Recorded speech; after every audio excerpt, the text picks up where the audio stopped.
tracking what they're doing is very, very important. So these are just some suggestions I could think of giving to your cell to take on as part of your work plan. And these are something we practice and we follow at GRG over and over again for many, many decades now. So I'll just give you a few statistics. You'll know exactly, what is the potential women have out there. And of the 1.3 billion people who live in poverty around the globe, 70% of them are women. For these women, poverty doesn't just mean scarcity and want. It means their rights are denied, opportunities curtailed, and voices silenced. Women work 2/3 of the world's working hours. We earn only 10% of the world's income and own less than 1% of the world's property. And we make up 2/3 of the estimated 876 million adults worldwide who cannot read or write. Education is among the most important drivers of human development. So all of you should be thankful sitting out here that you are able to access this kind of quality education at this esteemed institution. So you see this great potential that women have out there, and I think if we can make a difference in one woman's life and make her be able to see these opportunities, make her be able to experience these opportunities, I think that is the greatest thing that we could have done for ourselves. I was recently watching a movie, Social Network. I don't know, I think many of you all may have seen that movie. It is a true story based on the life of Mark Zuckerberg. Do you know who he is? Yes. He had no money. You know how much money he had? No, he had no money. He even had to borrow $20 initially from his friend who became the CEO of the company, and later on $1,000 to create this great invention called Facebook. It was all done while he was studying, just like all of you, at Harvard, and the whole idea was born from some friends who had this network called Harvard Connection, and also a casual conversation he'd had with a friend who'd asked him, "Do you know about a certain girl? I want to date her. Do you have any details about her?" So this guy was just, he got the idea. The idea was born from there. So as you all know, it is an amazing example of innovation and invention which has led him to become a $70 billion net worth individual in a span of just under 10 years, and he's just 27 years old. I'm sure all of you know and read about Bill Gates and Warren Buffett, the world's richest men who did not just make wealth for themselves, but also contributed more than half their wealth to the underprivileged society. This is something I think has touched many of us in this part of the country, and I'm sure it should touch each and every one of you, because this is something you should keep in mind going forward in your lives, because don't just empower yourselves, but empower the society. Unless and until we do that, whatever we do for ourselves is not going to be sustainable. So with these few words, I wish the Women Development Cell and all of you young budding women the utmost success in achieving your goals. I hope you're able to realize your ambitious dream of creating a gender revolution in women entrepreneurship. Thank you. Mrs. Rajeshri Ashok, Managing Partner, Autoprint. Mrs. Rajeshri Ashok has been heading this printing unit since 1999, focusing on providing quality service at affordable cost to the end customer. 10% of the employees of this unit are differently able and 30% are women. With aim to provide skilled manpower to the printing industry, Autoprint has set up training centers in which more than 3,000 personnel have been employed by Mrs. Rajeshri Ashok. She is also the founder and director of Autoprint Machinery Manufacturers Private Limited and has involved in the growth of company since its inception.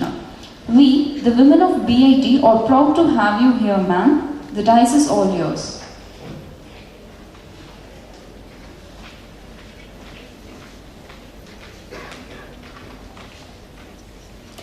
Good afternoon, respected Chief Guest Mrs. Nandini Rangaswamy, Dr. S.K. Sundaraman, Chief Executive, Principal, heads of department, members of the faculty, and my young friends. At the outset, my sincere thanks to the management, the Women Development Cell, and Mrs. Anu Shah, staff coordinator, for having invited me to this wonderful institute to be part of the first session of the WDC this year. While talking to Mrs. Anu Shah, she told me that I can speak on any topic related to women, and I thought I just have to speak from my heart because the cause of empowering and inspiring women is so close to me. Don't worry, I will not bore you for too long. I know it's very difficult to sit through a lecture session after, especially immediately after lunch. I'll keep it as brief as I can and as effective. So, women empowerment, okay. Empowerment is a multifaceted, multidimensional and multi-layered concept. I'm sure all of you have heard many experienced speakers elucidate on this subject. I am still a raw person here. Empowerment means moving from a position of enforced powerlessness to that of power. With a woman at the top in both the state and as well as the center, we are surely progressing in the right direction, we can say that. It is said that the hand that rocks the cradle rules the world. We can derive many explanations from this statement, but I would like to stick to one topic today, which is the role a woman plays in molding the thinking process of all involved in her life. From where did we get the idea that women are inferior to men? This is something I think our forefathers or the generations before us, by their body language, by their attitudes, by their many things, somewhere deep down in all our hearts, and the nagging thought that we are a little inferior to the men is definitely there. I'm sure all of you will agree. In spite of we being so well educated, well traveled and well exposed and all that, that nagging thought is still remaining with us. In our society, we still are searching for girls' school, women's colleges. We want ladies' special buses, ladies' beauty parlor and all that. Dowry deaths, female infanticide, honor killing is also very much prevalent in a country like ours. There are many reasons we can assign to all this, but I feel that the basic cause is no one but ourselves, us as in the women ourselves, who are responsible for bringing up the next generation of people. I'll tell you a short story. Maybe many of you would have heard it before. It's a favorite of my husband. He uses it pretty often in most of his speeches. It goes something like this. Or an elderly couple are there, husband and wife. They are very much in love with each other, but over long years they have been living together and now they are all alone. The husband gets a nagging doubt that the wife is turning deaf because he was solo So, and he doesn't want to confront her directly and say, hey, you're short of hearing, why don't we check you out? So what he does, he goes to the doctor and tells him, sir, I have a feeling my wife is turning deaf. So doctor says, no, not an issue at all. We have all technology with us. We can improve her hearing capacity. But we need to know how deaf she is. So a trick how deaf she is. He goes back home. Next day when the wife is busy cooking in the kitchen to check her hearing capacity, he stands in the veranda of the house and shouts, hey, what's happening, honey? What's for lunch today? As expected, no reply comes. Then he moves a little closer. He goes to the living room and again asks, what's cooking today? What's for lunch? Again, no reply. So then he moves a step further, goes to the dining room and again asks the same question. Still no reply comes. So he realizes, okay, she's tone deaf. So he goes right behind her shoulder into her ears and asks, honey, what's happening? What's for lunch today?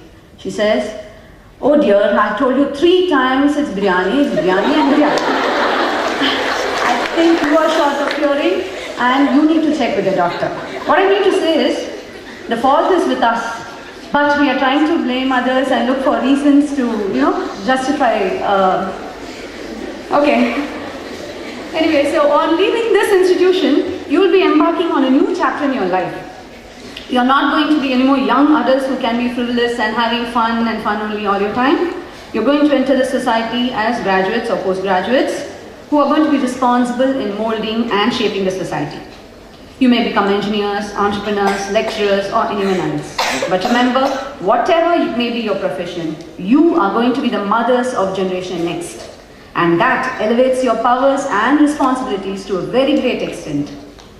Right from the day a child is born into a family, its thinking process, its attitudes, its qualities, everything is absorbed from the surroundings. A child learns by feel, by observation, and by copying the elders. Who the child becomes in its adulthood is formed right from today when the child is born into the family. And this is where we women have a crucial role to play. What you sow, so you reap. If the girl child in the family is loved, respected, taught, cared for, and treated on par with the male child, a lesson is learnt by both the children, the boy and the girl. A girl knows she's as good as the boy, and the boy realizes that the girl is not in any way inferior to him. This gets imbibed in their minds, and they'll surely emerge as balanced and responsible adults. We cannot change our past. We've gone through it already once, but we can do something today to change the future. First, you become the person you want the world to accept and respect. The way we treat the people around us is a solid lesson to those who are part of our lives. Respect for the elders in the family, empathy for others, kindness towards the needy, service to the poor and downtrodden, respect and care towards the physically and mentally challenged are all things we teach to people around us by our own behavior.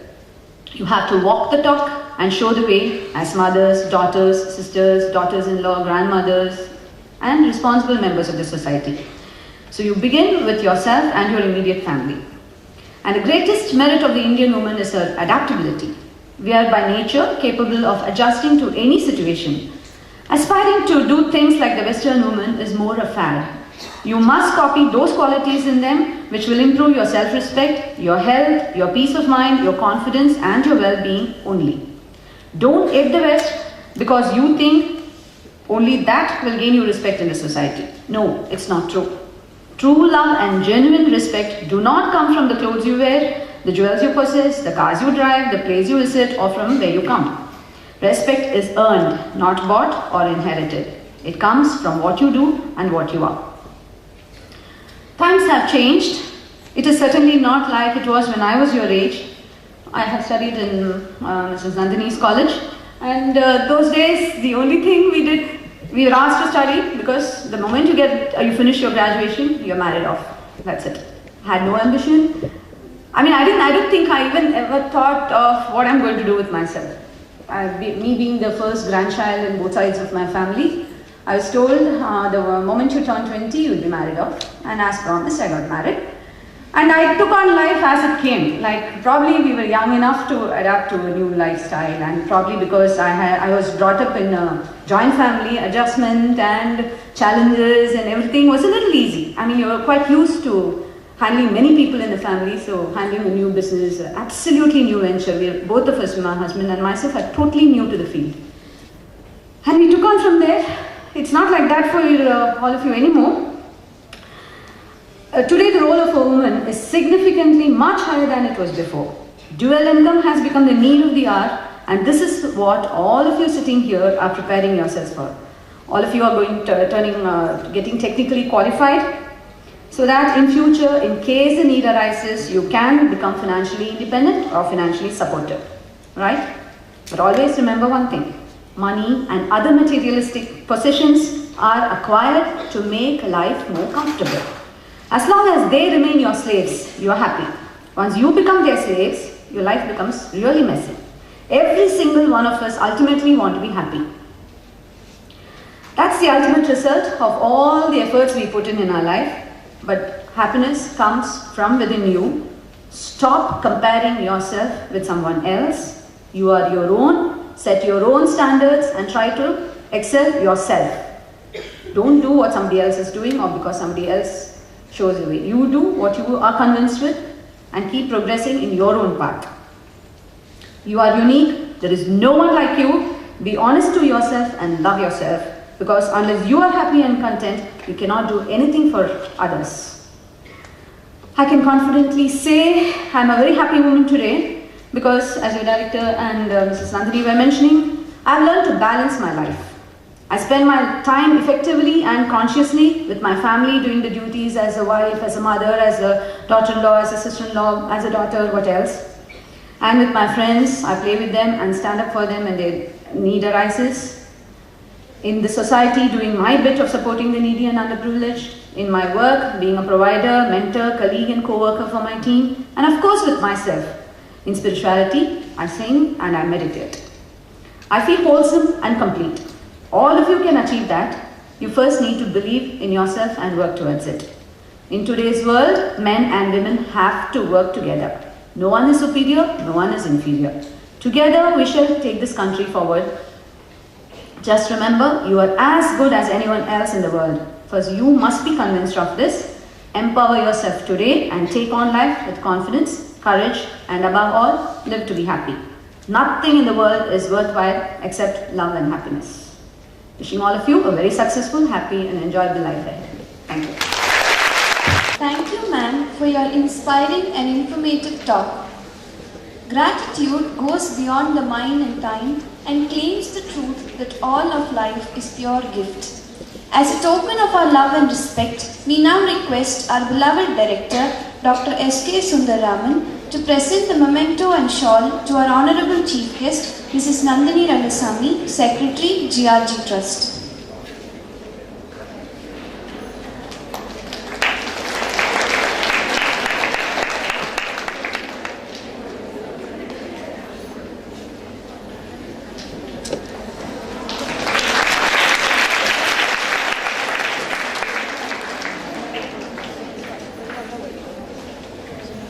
We now request our beloved director, Dr. S.K. Sundararaman, to present the shawl and memento to a guest of honor, Mrs. Rajashri Ashok, Managing Partner, Autoprint.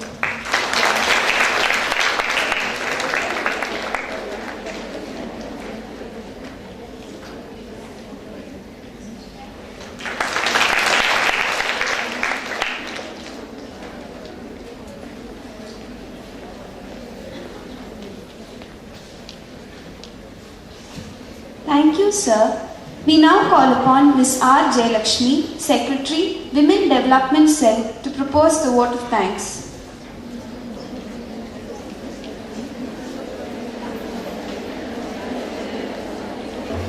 Good afternoon to one and all present here. I would like to thank our chief guest, Mrs. Nandini Rangaswamy, for making this function a memorable one by her presence. Thank you, ma'am. I would also like to thank our guest of honor, Mrs. Raj. I also thank our director, Dr. S.K. Sundararaman, without whose permission this function would not have been a grand success. A special thanks to our respected principal, Dr. A. Shanmugam, who supports us in all our undertakings.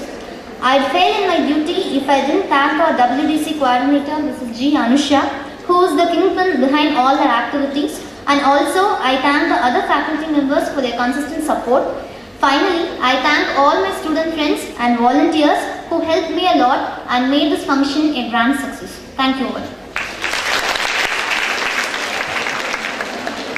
Patriotism has its root deep in the instinct. Love of country is the expansion of beautiful love. May we all rise for the national anthem and show our respect to Mother India.